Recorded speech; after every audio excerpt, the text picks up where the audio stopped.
So let me show you what I'm working with here. So this is my planer. I love this little 13-inch planer. The way I work is after I've cut the wood on the table saw, which is right here, I wheel the planer over and of course plug it into my dust collector, which is just over here, and now it's all ready to go. Now the problem is that because the wheels are down all the time with this, it can move around a bit. It's not dangerous, it's just annoying that it doesn't sit straight on the ground. And the reason is, when I made this, I made one of these shop-made lifts for the bottom. Unfortunately, when you move it over to the table saw and you want to lift those wheels up, you can't do it because you can't get in there.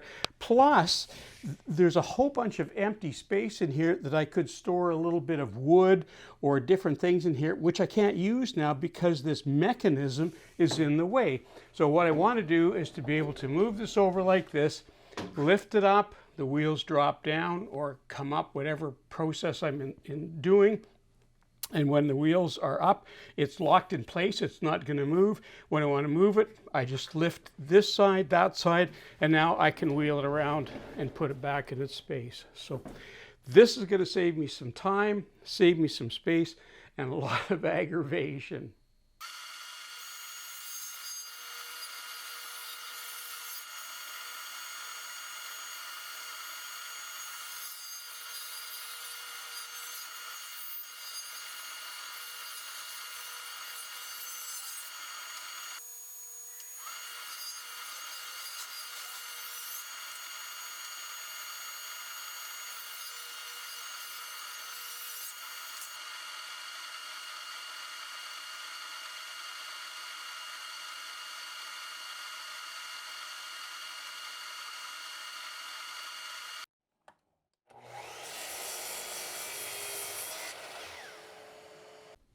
So all of those pieces of beech that I squared off, I found them a little bit hard to run through this sliding miter saw just because it's such a hard wood. So I've decided to move over to my table saw to cut them all to length, and I've got this set up at 17 inches.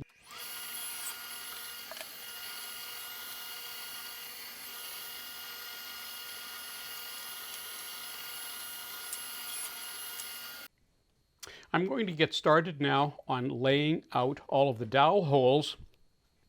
And I'm going to use one of my planners here. I made these in a video. This is something, a little invention I came up with a few months ago. And the purpose of it is to mark all of my dowel holes ahead of time. They're not marked perfectly, but they're marked in such a way that I can't get mixed up when I'm doing them. And something like this, where there's lots of dowel holes and lots of different configurations, I always mark.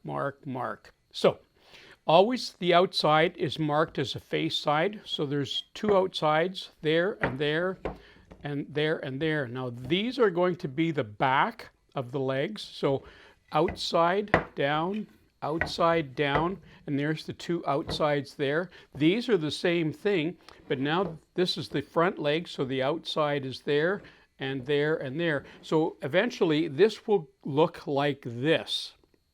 And you can see how it would be easy to get mixed up on where these dowels need to go. Okay, so this is the first leg that I'm drilling. This is the top. There's my face edge and my face edge. And I'm just going to drill 4 holes in here.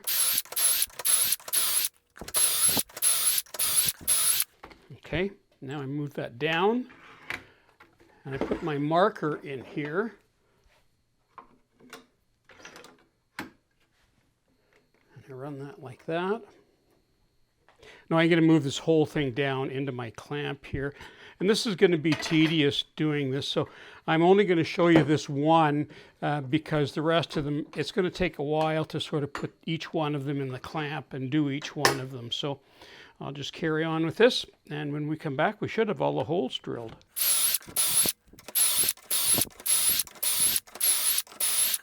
Okay, so I have my legs and I have all of my cross members here. I've gone through and checked every hole that I've drilled, and what's interesting, I found one hole that had a little chip in it that I really had to dig out with one of my sharp little picks there. but it was a reminder to me just how important it is to check every hole before you start doing, even in this case, I'm doing a dry fit now.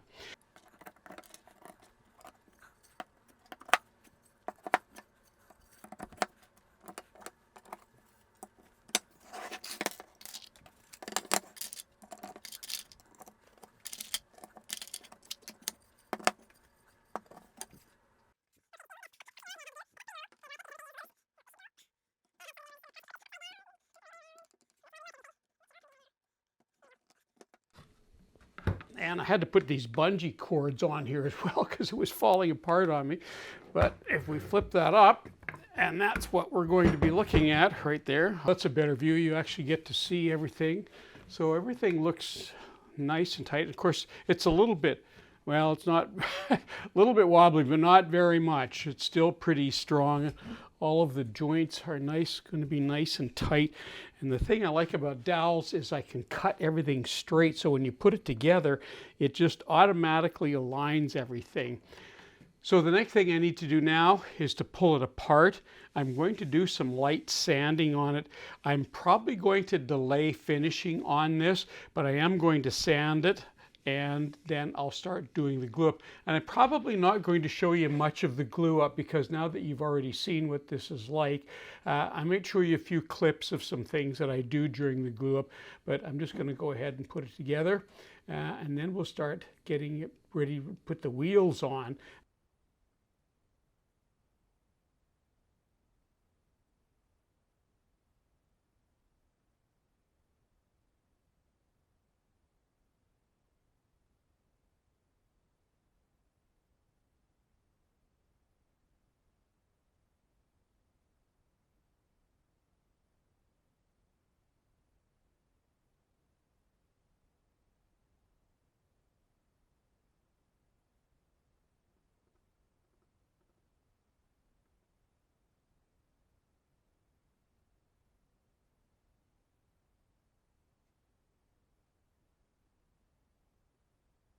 Going to go ahead and do the other side, and then after those have cooked for a few hours, then we'll put the bridging pieces together. So I'm just going to carry on and do the other one.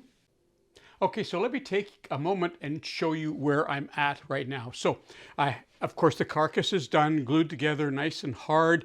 I put the top on. I took the top off the old stand, so I used that, and I put on a new plywood shelf in here. And I wanted a plywood shelf in here because sometimes I'm planing shorter wood and they won't always fit from side to side.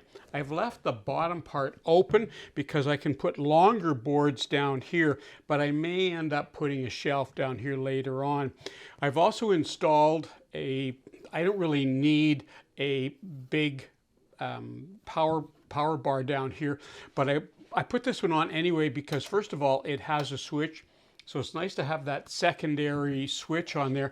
And also this particular one has a very big cord, and you want to make sure that you're not starving the motor of power, of electricity. And this one had a nice big cord, so I can plug the planer into this. The next thing now to do is to install the casters. I'm going to show you one, and then I'll do the other three.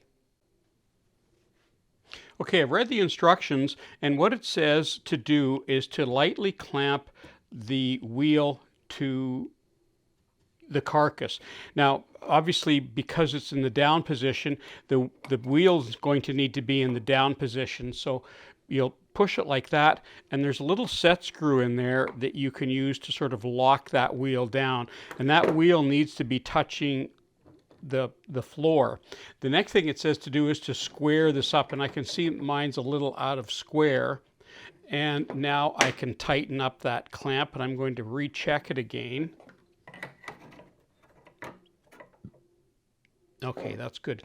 Now, they also include, in the package, they include some screws, of course, and a drill bit. So I'm going to get ready to drill the holes, and then I'll input the screws into that.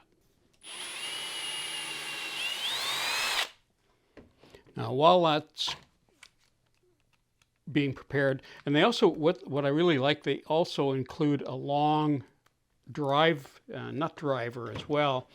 So I'm going to put that screw in right away in case I have to check any of the verticalness there. Verticalness, is that what that is?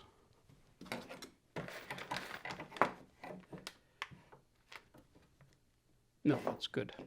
Okay, now I can go ahead now and I'll drill the rest of the holes.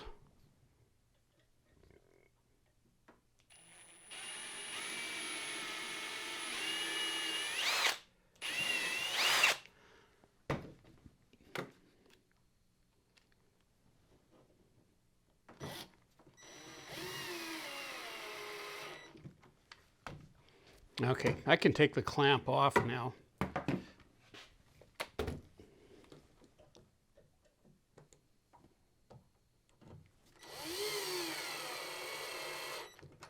Now, if you've got a metal brace down here or maybe some thinner wood, most people are going to be drilling this into a 2x2 leg.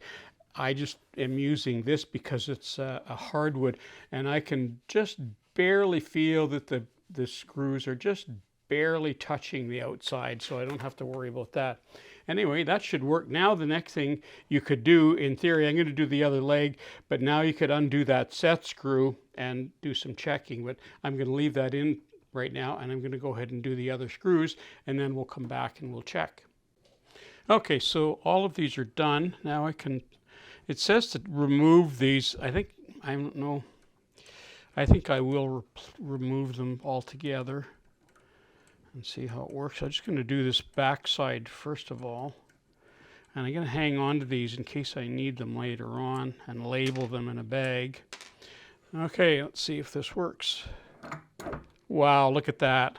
Now I've only done this one side, so let me go back and do the other side. And the final modification is that on my last stand I used this. This is my ripping cross-cutting table saw sled. You may have seen that video. And just put it on the table saw. There's no setup. There's no setup. You just stick it on there and it cuts perfectly true every time. It's made out of plywood, and when I'm finished with it, I can just quickly take it there, put it in there. I just use some hook and loop and it stays there. It won't move off of there. It stays there all the time, quick and handy. Now I've got everything that I need all in the same spot.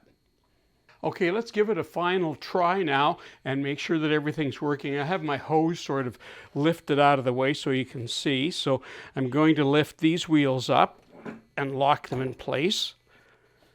And then I take these and do the same thing. You can see it's actually starting to move. Now I move that forward, and I can disengage the hose, and that will sit more or less like that. Lock it down.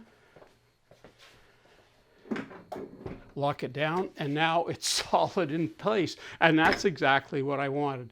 So that's a super addition to moving these machines around my workshop. I think I might invest in more of these. That concludes my video for today. I'm Colin Canet for Woodwork Web. Thanks for watching.